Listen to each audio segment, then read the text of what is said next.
Welcome to the Stockyard Sessions, proudly brought to you by Atlas Ag, the team behind Atlas Carbon and Atlas Grazing. This podcast is about going back to the beginning, the soil, the decisions, the people who are all willing to rethink how things have always been done. My name is Victoria Lawrance and I'm part of the team here at Atlas Ag. My guest today is a grazier who's not afraid to ask hard questions of his own operation and then do the work to find better answers. Kent Rochester is joining us today to talk about his journey transforming his family's regenerative grass-fed beef operation and embracing cutting-edge ag tech to boost productivity and sustainability. Alongside his partner in life and on the land, his wife Michelle, Kent balances the highs and lows of farming while raising their sons Thomas and Kobe on the south coast of Western Australia. We'll dive into how resilience, innovation and family drive their work and vision for the future. Kent, welcome to Stockyard Sessions. Hey, how you going? I'm good. Tell me about where you are in the world at the moment, Kent. Yes, we're down just east of Albany, south coast WA, sitting on the farm that was originally settled by my grandpa in 1956 and then through to my dad who farmed until the 90s and then retired to Perth and put the farm to bluegum trees into forestry. Yeah, beautiful. So for people who don't know you, can you sort of paint a picture of what Many Peaks looks like? I know we've got listeners from all across Australia and the globe. So I'm in WA too, so I know it reasonably well, but you know it even better. Yeah, so we're on the south coast, reasonably mild climate for WA. It's a little bit cooler down here, closer to the south and the coast, and pretty dependable seasons with relatively safe rainfall and a longish growing season compared to some of the more open country in the wheat belt of WA. What did that operation look like when you stepped into managing it, and what was your vision for it? Well, Mum and Dad retired and went to Perth, and my brothers sort of moved away to school and stuff like that. I did the apprenticeship in town and was a welder, and so when did all those things, and the farm was just in trees, and Mum and Dad were living off the bluegum income. I had an accident, 2001, and broke my neck, so I finished up in a wheelchair. And after I'd sort of come back to town after that, I came out to the farm and really started mucking around on some little areas that weren't in trees, and just really finding my way again after all that. And eventually ended up buying the farm off Mum and Dad as a forestry farm, and thinking that we would live off tree income or lease to the tree companies and do a bit of hobby farming to keep busy. So that's how it started, and it wasn't long later that the bluegums had a bit of a hiccup and collapsed and took all the trees away, and we were left with a farm full of stumps. Yeah, right. In your early 20s, you were talking about that spinal injury, and that obviously had a huge impact on your life and the way that you worked. And you've had to adapt machinery and workflows and I suppose your whole vision of how you manage and operate day to day. What has that process taught you about efficiency and innovation, and how do you sort of view it now? Yeah, obviously it was a huge change. I went from young sort of sporty, beer-drinking, fun-loving young bloke to quite a change-up, and worked really hard, and then all of a sudden got to a point where I really had to learn a lot of patience that I didn't have. So being able to slow up, and there's a bit of frustration to not be able to be flat out all the time and just have to slowly work into things. So that's how that sort of went. From what I know of you, Kent, I think you still are flat out, just in a different way.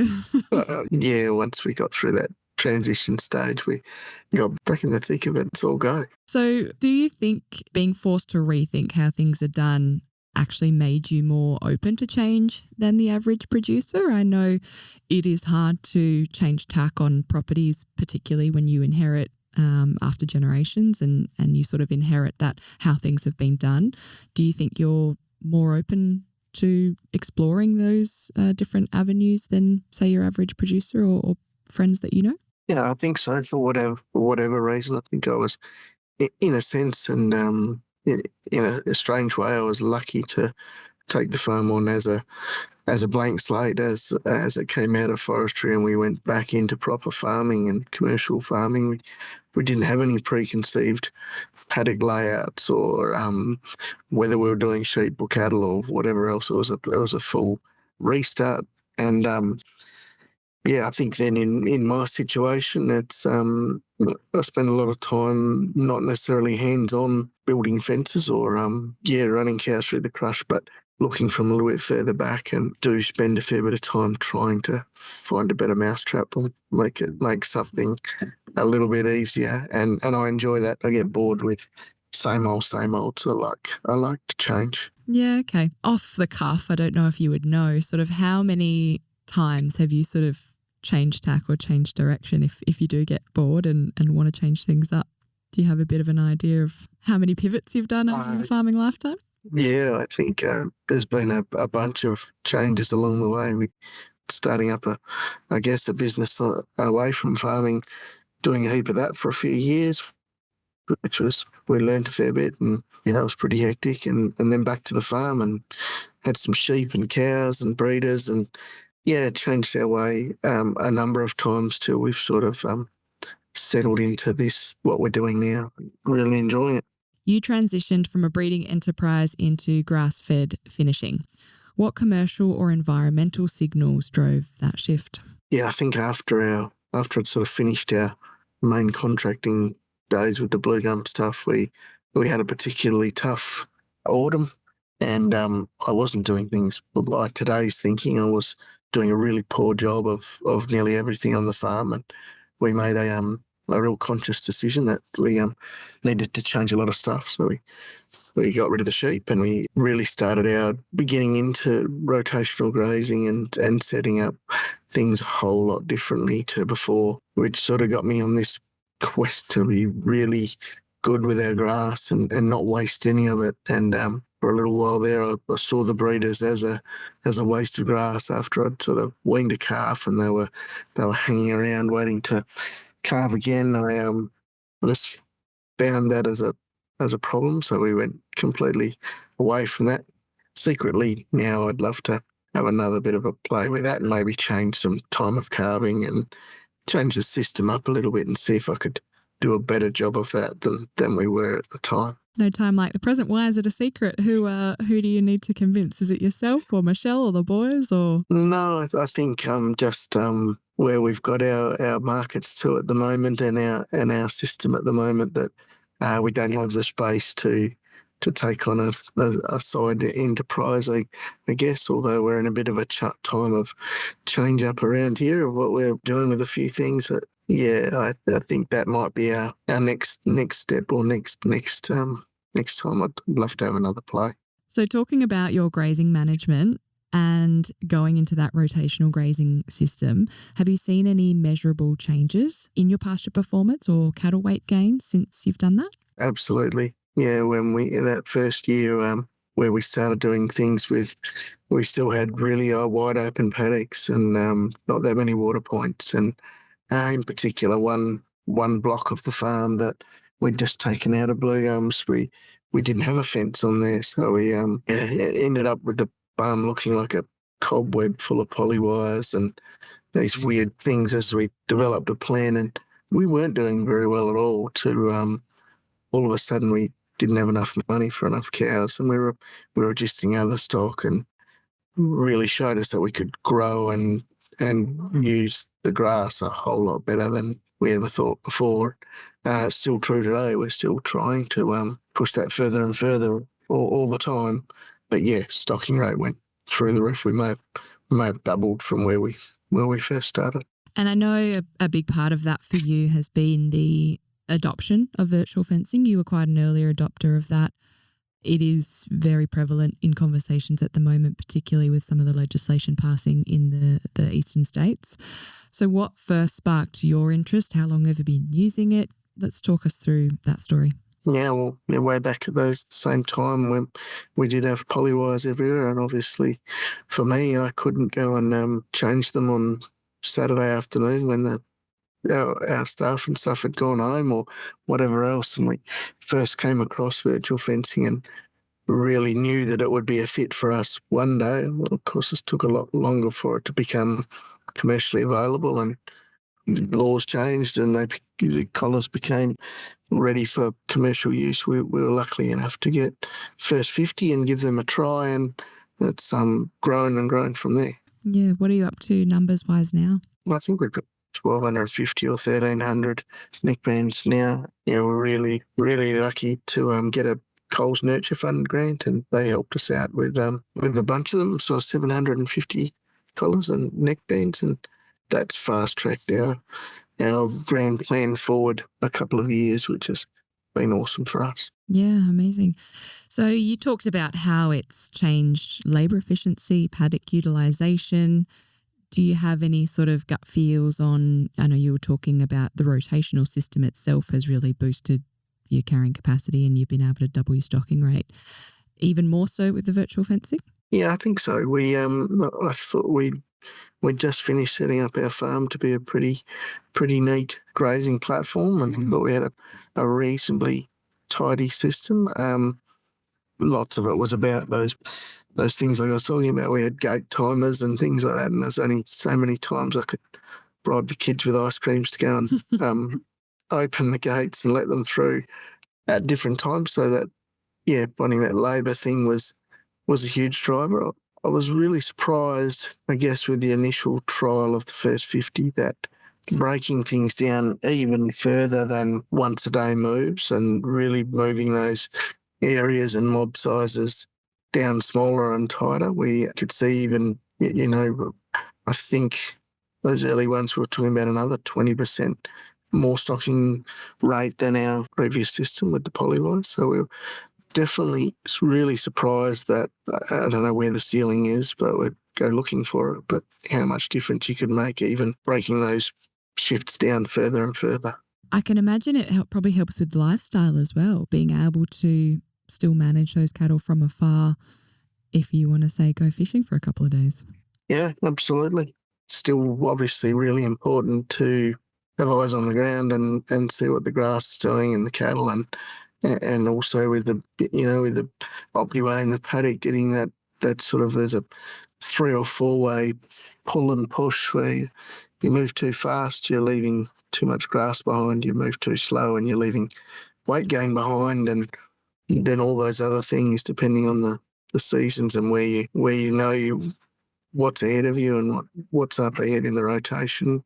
Balancing all those things is a massive challenge, but it's a cool tool that allows you to really fine-tune that and make that super easy when it's Sunday afternoon and it's pouring with rain and you don't want to go and shift cows, but you can do it all for you. That's the bonus. Yeah, I think it's one of those things where people talk about, not wanting technology to take you out of the paddock, and I don't think anyone would ever accuse you of that, Kent. I mean, you didn't mention it before, but we are talking to you in the paddock. I know you love being out there, so it is just very handy for you to be able to do that without having to always be out there physically. You did mention OptiWay, and I know you have used Maya Grazing in the past, and you've just switched over to the new Atlas Grazing that we've just launched. So how critical is real-time data in your decision-making using tools like that? Especially as a sort of a year-round grass finisher, and everything swings on weight gains and hitting markets for us. We either got to go really slow or really fast with our weight gains, depending on where our stock are at and what those bookings look like. So it makes a huge difference, and really important to us to know where everything is, what they weigh, how much they're doing, what we can do to change it if we need to, or just make sure that it's staying on the right track. I don't quite know how I'd go without it, to be honest. So I guess when you're looking at those different tools, what are you assessing when it comes on return on investment when you're trialing them? What's important to you when you're looking at a new tool in terms of bringing value? Probably looking at the cost per animal per day or per year, or per hectare per day per year. And the virtual fencing ones, these new ones are a little bit tough because we don't know the longevity, or we don't know some of those things. We can just make a best guess. I think that's what we did with with virtual fence was work out that sort of worst case payback and labour saving. And it's funny that all that's probably become obsolete in that the production gains are probably the main driver that will speed that up and make more of an impact than labour saving or anything else. So if we're going to pivot a little bit and start talking about the regenerative focused markets that you supply your branded beef into, so how important is aligning production systems with consumer expectations? Yeah, hugely important. I think it's just sort of enjoyment of what we do, and I really love some of these little niche markets that we have been supplying and get feedback from people that are really enjoying, a really neat grass-fed product, which, we've worked really hard to try and build. It just makes it that little bit more interesting, I guess, when you get back your kill sheets and your MSA grading pages that have those focuses where it feels more interesting, I guess. Do you think there are barriers that still exist for producers wanting to adopt new systems? I know you're very open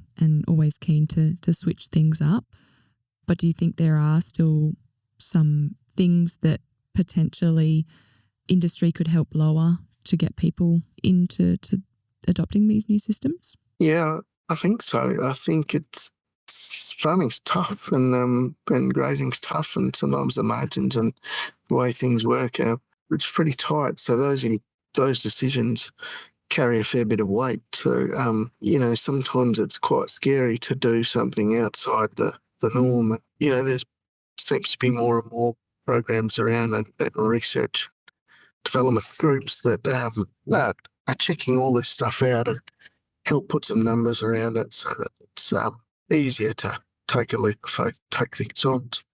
I think that really helps. Now, if we're talking about taking things on, what about your boys? Are they looking to come back to the farm? Yeah, good question. Well, one of them's the oldest boy's just left school and heading off doing a pre-apprenticeship in town. And I don't think he has any visions for the farm at this point, but as we all do, grow up and change, who knows. And then the little guy's just entering his teenage years, and I don't know if he knows what's going on, but he's see how things go for him in a few years' time. So I guess speaking of the next generation, do you have any advice for younger producers coming into the industry today? I mean, maybe a little bit older than your boys.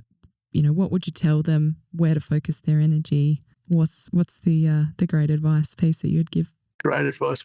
I think it's surprising how quick your time in charge of an operation is and how quick that time goes, and to really enjoy what you're doing. If you inherit a big sheep farm but you love chickens, well, do some chickens, do what you love and what you really enjoy doing, and then by default you'll do it really well. And I think that's where we've landed, where we're enjoying what we're doing is way better than we were before, just battling away.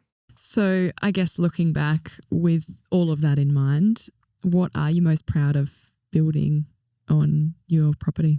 Really proud that we taken an ex-forestry farm, and earlier on there were people saying, I don't never grow grass ever again, and nobody sort of knew what would happen post-forestry. But we took our farm to where it is now, where it's ever improving, and we've got a pretty cool grazing system that we can keep working on, and I think things are just going to continue to get better and better. It's can be proud of that we've made something pretty cool for the next generation or whatever's up ahead. Yeah, you should be very proud. I have heard that getting about, ex-bluegum country is no good, but you've done the almost impossible and turned it around completely, and you've got such a thriving operation. I mean, is there one misconception, Matt, and maybe that's it, people have about modern cattle farming that you'd like to correct? What would it be?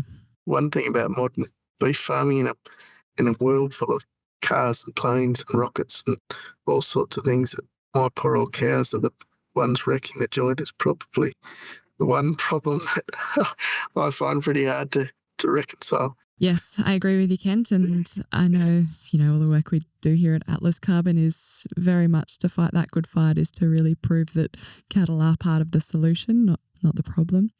Kent, thank you for so generously sharing your story, your hard-earned lessons, and the mindset that's shaping the future of your operation.